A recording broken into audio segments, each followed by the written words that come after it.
どうも皆さんこんにちは、アキラです。今回はですね、ソニーの 2870mmF2G マスターレンズをね、レビューしていきたいなというふうに思っております。いやー、結構たくさん使いました。本当にもうこれ購入してから、半年も経たないかぐらいか、使ってきたんですけれども、だいぶとね、写真と動画で話せるようになってきましたので、このタイミングでね、ようやくちょっとレビューをね、できるかなといったところになっております。このレンズはですね、ソニーでも初のね、F2 の透視レンズなんですよ。2870mm のズームでありながら、F2 で全域撮れちゃうというね、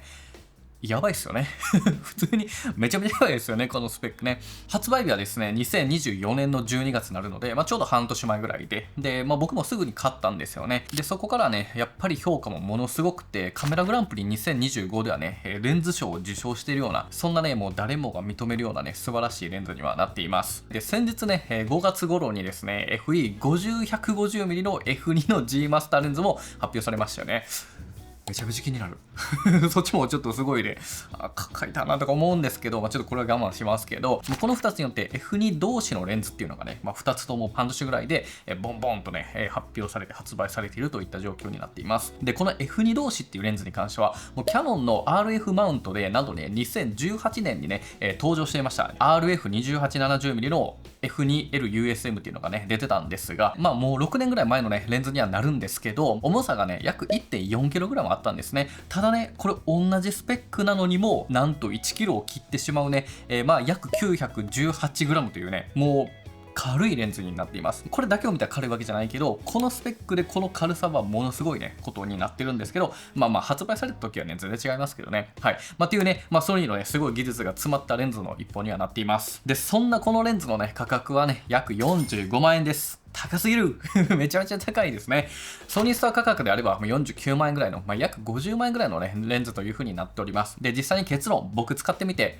めちゃめちゃいいレンズでした。もうすごいね、絵にも感動するし、写真も動画も両方とも万能にね、めちゃめちゃ撮れるし、G マスターの中でも、もう1個ワンランク上のね、ちょっともう別次元のね、レンズのような、そんな気はしています。ただですね、本当に全てにおいていいのか、いや、そういうことではありませんし、この 24mm70mmF2.8GM2 と比べてどっちがいいのか、はたまた F4 のレンズともどれぐらい変わってくるのかなどのね、全てをね、ちょっと徹底的に比較をしながら、このレビューについてね、レビューをしていけたらなというふうに思っております。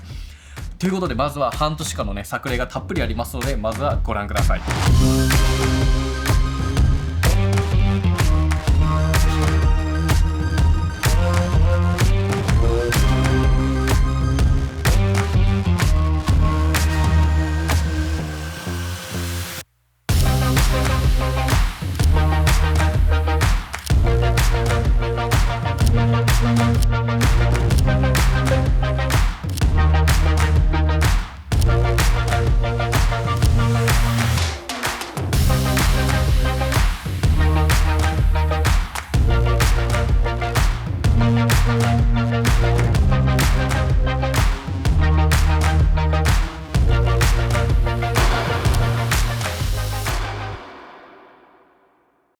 はい、いかがだったでしょうか。見ていただいた写真ですね、すごくね、いいデザイン、レイアウトでね、並んでいたと思うんですけど、あれ全てですね、僕たちが開発したダヴィンチリゾルブのプラグインです。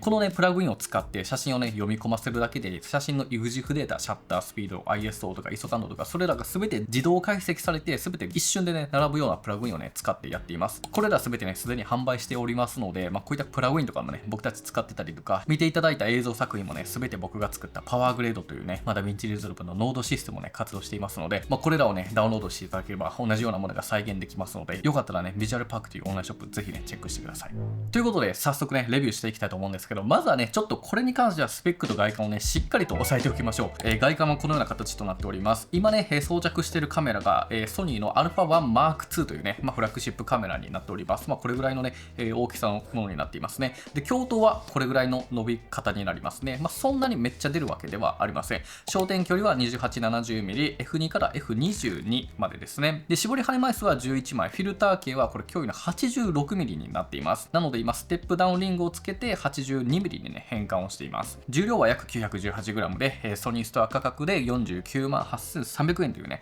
そんなレンズになっております。で、ボディの外観はフォーカスのホールドボタンがここに1つと、さらにね、側面にも1つあります。で、AF、MF の切り替えと、アイリスのロックが、かけれるようになってますので、これで、ここの、要は O とか、この自分でやるかをロックでかけることができますので、オートにすればここから動かないとね、そういった形になっています。右側の側面にスムーズとタイトかなの、このズームのね、重さを、はい、ここの反応をね、変えることができるので、スムーズにすればスムーズにいくんですか、タイトにいけばがっつりとね、引き締まるといった形になっております。このレンズね、結構重たくて、俯瞰撮影の時にね、これスムーズにしているとね、結構勝手に落ちてくるんですよね。なので、これがちゃんとね、あるっていうのはすごくありがたいなと思っております。基本的なね、作りとしては他の G マスターレンズとも、ほぼほぼ同じような作りに、ね、なってるかなと思います。ってことで、僕のね、実際の使用感とかをね、お話ししていく前に、まずは描写のね、性能をね、ちょっと徹底的にチェックしていけたらなというふうに思っております。今回はこの 2870mm とこの 2470mmGM2 型ですね。この最新のソニーのね、第3元レンズ、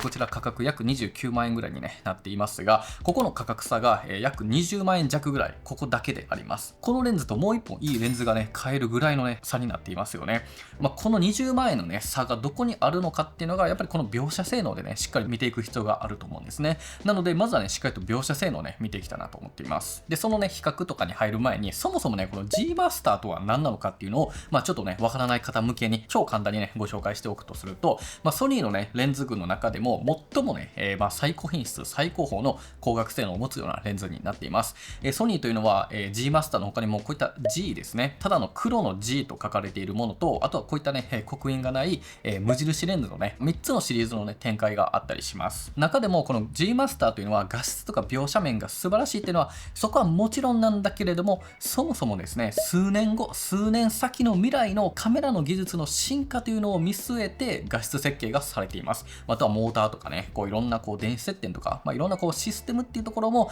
しっかりと未来のカメラにも対応させるというね、そういった思想設計がありますので、結構ソニーの中でも特別なね、レンズにもなっています。例えばですね、こちらです。50mmF1.2G マスターレンズ。これはね、2021年、今から4年前ぐらいにね、発売されたものなんですけど、4年後、今、現在2025年でも、今、他を見渡しても、もうトップクラス、最高品質の、未だに最高品質のレンズであると僕は思っています。それぐらい G マスターというのは、もう何年も何年も長い時間軸の中でも、ずっとね、最高品質を誇る、そして最高級のカメラと一緒に共にできるような、そんなね、レンズでもあるのではないかと感じています。で、今回はね、単焦点レンズというものはね、含まずに、2870mm、今回のこのね、メインのレンズと、そして 2470GM2 と、あとはね、この 20mm、70mm、F4 の G レンズですね。これもね、同じ画角帯のね、ズームレンズで G レンズというところでね、どれぐらい変わってくるのかっていうのをしっかりとね、ちょっと見ていきたいなというふうに思いますので、比較結果をね、まずはご覧ください。それではまずはレンズの解像度から比較していきましょう。実写映像の前にソニーが公開している MTF 曲線を簡単に確認しておきましょう。開放時の中心部分はどのレンズもコントラスト 100% に近くて解像度の劣化というのはほとんどありません。特に G レンズの 20mm、70mm、F4 のレンズは G マスターレンズにも負けないほどの性能があり、印象的なスコアになっているかなと思います。一方で周辺部分はわずかに 2470mm、F2.8GM2 のコントラストが他よりも高めになっていることが分かってきます。そして F8 まで絞るとわずかな差ではありますが、2470mm、F2.8G マスター2型のコントラストが高いように感じます。それらを踏まえた上で実際に α1M2 に取り付けて実写での比較をしてみました。開放時の中心部分はMTF 曲線の印象通り、どのレンズも解像感がとても高いです。ただし、周辺部分は 2870mm、F2G マスターのみ、黒線の周辺に紫の滲み、パープルフリンジのようなものが若干出ているような印象です。F8 に絞った比較では、2470mm、F2.8G マスター2型のコントラストというのがやや落ちているように見えました。ただ、ここに関しては他のレビューなどを見ていると、MTF 曲線通り 2470mm、F2.8G マスター2型の方が解像度が高いという結果になってっていることが多いため、もしかするとこのレンズは僕たちがたくさん使っているからによる経年劣化などが関係している可能性もありそうです。とはいえ現実に比較すると差は出てきますが、正直この程度の差であれば実際の撮影面で画質の差を感じるということはほとんどないような気がしています。それでは次に最短撮影距離の比較です。スペック上の数値は 2870mmF2G マスターが 38cm で 0.23 倍、2470mmF2.8G マスターの2型がワイド単で 21mm、テレ側で 30cm で 0.32 倍となります。20mm70mmF4 の G レンズは 25cm の 0.39 倍となります。最大倍率で撮影した映像を比べると 2070mmF4G レンズがかなりマクロ表現に近い映像を撮れていることが分かります。2470mmF2.8 と 2870mmF2 だとしてもこれだけの差があるので、やはり拙者のような酔った表現の撮影には 2870mmF2G マスターよりも他のレンズを選択した方が良さそうですね。そして3つ目に F 値によるボケ具合を比較してみました。それぞれの開放の F2、F2.8、F4 を比較してみると、被写体と背景の分離感に大きく差が出てくることがわかるはずです。特に F2 の 2870mm というのは背景を大きくぼかして被写体を際立たせるのに最適だと思います。逆に F4 というのは背景情報が程よく残るので、説明的な写真や映像には向いているような印象です。もちろん F 値が明るいレンズは絞って F4 などのボケ量にもすることができるため、表現ができる幅という視点で見れば F 値の低い 2870mmF2G マスターがとても有利になりそうです。はい、いかがだったでしょうか。 F2.8 と F2 の差って想像よりも大きいと感じませんでしたかね。僕自身はねすごくそれを感じたんですが、例えば広角側の 35mm で比べてみたとしても、被写体と背景の分離感っていうのがね際立って被写体がとてもね強調されるんじゃないかなというふうに思うんです。この F2 と F2.8 ってね数字だけで見るとたった 0.8 の差分しかないんですけど、この 0.8 って1段分のね差があるんですよね。でこのレンズの中での1段分の差ってどれぐらいなのかっていうと、1段というのは光量が2倍または半分となります。なので例えばこの F2.8 のレンズでシャッタースピードが50分の1っていうのが適正ロスだった場合に、 F2 のレンズの時はシャッタースピードが100分の1にできるということになるんですね。 ISO でいうと F2.8 のレンズを使った場合に、例えば ISO800 っていうのが適正露出だとした場合は F2 のレンズだとISO が400となると、それぐらいね結構差が出てきます。つまりはですよ、ここの F2.8 と F4 の差と同じだけ F2 と F2.8 でも差があるということになります。なので F2 がボケていいよねというところ以外にも、そもそも明るさという面で明らかに有利になるというね、そういったもう工学上のルールというか、そういった事実があるということはまずはねご理解いただけたら嬉しいなと思っております。そんな感じで3本ともね十分に改造します。笑えるぐらいめっちゃバキバキです。すごいね、やっぱりこうソニーのねレンズってめちゃめちゃね品質がいいですし、値段だけのね価値もあるし、やっぱ純正のねレンズはカメラとね組み合わせるとよりこう発揮されるなという印象もあって、僕は逆にね映像とかはちょっとこうミストフィルターを使ってねあえてふわっとさせたくなるぐらいのねバキバキだというところをねちょっとお伝えできればいいかなと思っております。はい、ということでね、一旦ここまでにしましょう。この比較とか性能を見るっていうのは、ここからは実際にねこれを使ってみての使用感、ここをねもう本当に話したかった。これどっちをね使っていくべきなのかとか、僕たちこれどっちの方がね好印象なのかとかね、結構本当に率直にね、僕たちならこうでしたっていうのをね、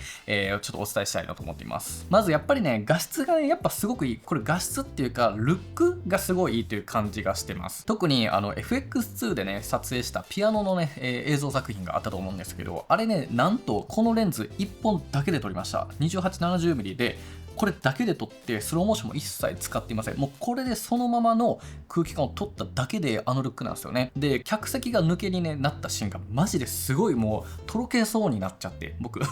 ピアニストの方が弾いてるその後ろのバックグラウンドとか、あとはピアニストがピアノを演奏してる手元とかがさ、ルックがマジでエグくて、もう本当にねここ感動しました。なんかすごい綺麗な玉置きもすごい相まってよかったなと思うし、でこれね照明だろと思うかもしれないんですけど、決してそんなことなくて、これ現場でね僕がちょっとと感覚でこことこことここの照明つけてくださいぐらいのルックなんですよ。あれ全然ねプロのね撮影照明の方っていうのは入ってなくて、もう舞台の照明をスイッチングできる人にいてもらって、僕がねこことここつけてくださいぐらいでしか言えてないんですよね。それでもこのルックが出てるっていうのは、明らかにカメラとレンズのねパワーというか、実力、映りなんじゃないかなと個人的には感じています。でシンプルにやっぱ F2 っていうのが助かって、だいぶ暗かったんですよね。かなりスポットで当ててたっていうところで、こう背景がかなり暗いので、やっぱ F 値が上がらないとちょっとしんどかったっていうのと、あとはねもうこれ1本だけで撮ってますから、すごいね一瞬で撮影終わりました。2つのロケーションで撮ったんですけど、テイクも10回もしてなくて、それぞれだから撮影時間2時間以内で作ったような作品にはなっています。で一方でね、こういった単焦点レンズとかと比べて気になったことが一つだけあって、それがねフレアとゴーストですね。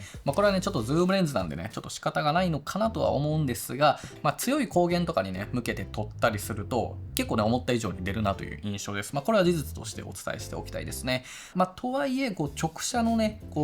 光に刺さなければ、そんなにね気にはならないかもしれないですけど、車のライトとかねそういったところでは結構ね目立つような印象は受けました。でサイズ感についてなんですけれども、これはねやっぱちょっと大きいとは思います。はい、すごくね言うても 900g って結構ね重いので、それなりに人によってはねちょっとしんどいなと思うかもしれません。ただ僕たちの中ではそんなにねしんどいというような印象をトータルでは持っていません。これちょっと上から見ると分かりやすいんですが、この鏡頭部分ですね、これ伸ばした時これぐらいしか伸びなくて、この2470と伸ばした時はねそんな変わらないんですよね。なので重さはね全然違いますが、このズームの時にそんなにね筒が伸びないっていうところもすごくね使いやすいところだと思いますし、もうこの今撮ってる 35mm の単焦点とさっきの 50mm とか、あとさらにもう1個ね 24mm とかね、そういったものを3本まとめて持つとかよりも明らかに絶対こっちの方が軽いので、結果的にねコンパクトであるというところはねあるので、総合評価としては確かに大きいけど、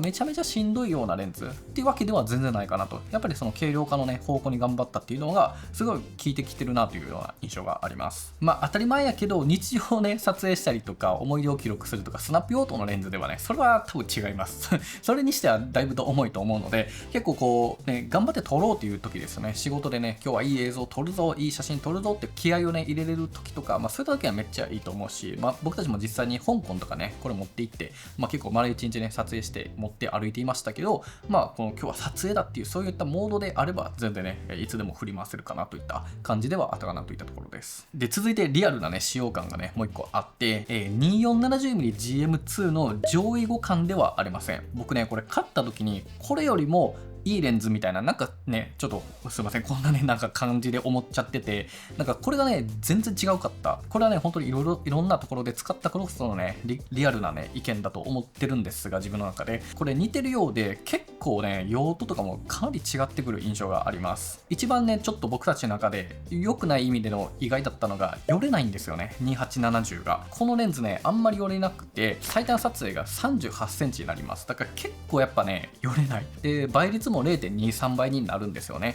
でこの2470のね F2.8 の2型っていうのはワイド側であれば21センチまで寄れて、テレ側であれば30センチまで寄ることができます。でこれがね僕たちは結構効いちゃって、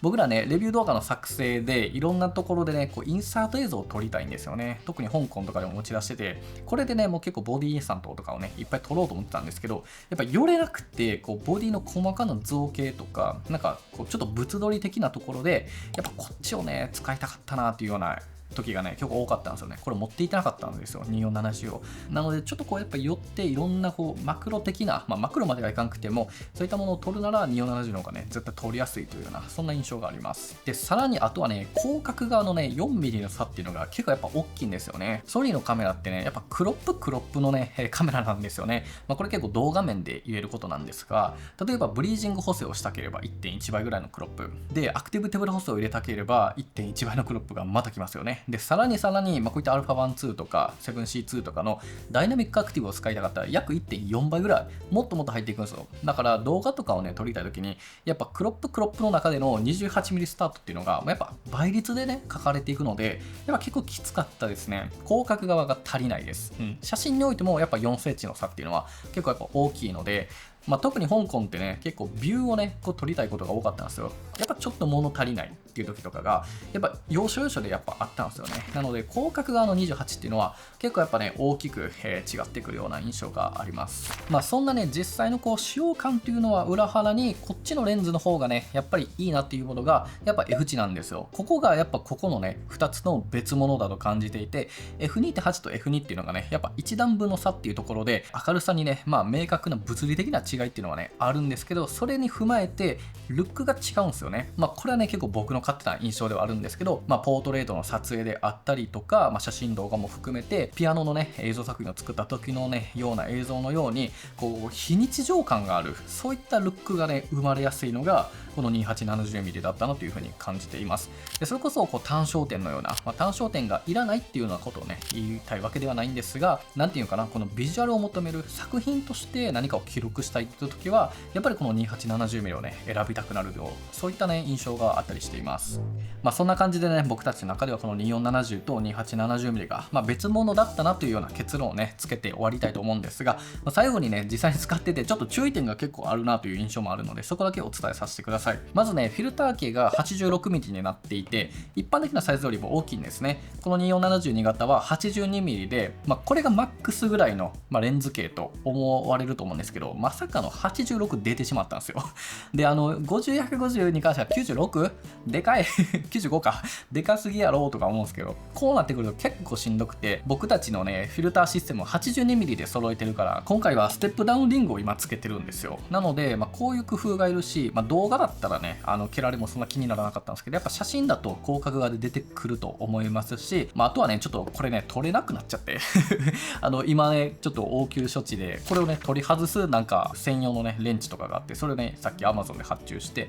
これで無事取れたらいいんですけどとか、なんかそういった問題が出てくるんですよ。なのでやっぱりねちょっと互換性という意味で86が若干ねしんどくはなってきます。であとねすごい細かいんですが、これ本体よりもレンズがね下に来てるんですよね。これちょっと置くと分かるんですけど、これで若干カメラが若干やけど上を向くんですね。これ何が起きるかというと、ビデオ三脚とかのなんかこう長めのプレートをつけると思いっきりレンズに干渉するんですよ。なのでそのままねズームができなかったりとか F 値が変えれなかったりとか、そういった必要がめっちゃ出てきます。だから三脚つける際とかジンバル取り付ける際にちょっとね何かしら高さをね出してあげないとこうシームレスなね変更ができなくなってくるっていうのがちょっとね一個注意点だなと。長さはないんやけど太さがあるようなレンズにはなっています。であとは価格よ、価格ちょっと高すぎやわ49万円50万円のレンズですからね、僕もこんな高いの初めてちょっと買いましたけど、これがちょっと一番のね大変なところですよねといったところです。はい、というわけで皆さんいかがだったでしょうか。何気に僕ソニーのレンズをねしっかりレビューしたの初めてですよね。多分今までさシグマさんのレンズとか他のねレンズたくさんレビューしたけど、純正レンズ意外と初めてでしたね。なんかもう YouTube 上にいっぱいあるから、やらんでいいかなってか思ってたんですけど、やってみたらめちゃめちゃ楽しいし、こうレビューすることでね学びがたくさんあるので僕すごい楽しいです今。だからね、今後もいろいろとレンズのねレビューもしていきたいなと思っています。それこそね 50mm150mmF2G マスター60万円ちょっとね気になるよね。これやっぱり気になるよね。僕たち動画メインではあるので、なかなかねちょっとニーズが合わなそうなレンズではあるんですが、ちょっとねいつか使ってみたいなとか思ったりしています。で今回ねたくさんね写真作例が出ていたと思うんですが、これね全て配置とかいうか、このデザインのねシャッターパックというねプラグインを使ってもうワンタッチでしています。ダヴィンチリゾルブユーザーであれば、無料版有料版使っているどちらの方でも、お使いいただくことができるようなプラグインになっていまして、こういった YouTube のように横動画16対9の横動画はもちろんだけど、9対16のね YouTube ショートとかインスタのリールとかね TikTok だってそういった縦動画にも対応させていたりとか、あとはこういったね配置デザインをねもう17個のプリセットを用意しているので、それらをね自由に使っていけるわ。いろんなねプリセットを変更させることもできるし、カスタマイズしたものを保存することもできるし、友人とシェアをすることもねできたりします。そういった、こういったねプラグインというものをね作って開発したりしていますので、これら全部ねビジュアルパークの方に、並んでおりますので、もしね興味ある方はねこちらもチェックしていただければ嬉しいなと思っております。というわけで皆さん最後までご視聴いただきありがとうございました。ソニーの 2870mm G マスターレンズめちゃめちゃいいけどめちゃくちゃ高い。皆さんはねどのように思ったでしょうか。ぜひね感想とかご意見あれば、リクエストもね受け付けておりますので、こんなレンズレビューしてほしいとかもあればコメントでいただければと思います。それでは皆さん最後までご視聴いただきありがとうございました。ではまた次回の動画でお会いしましょう。さよなら。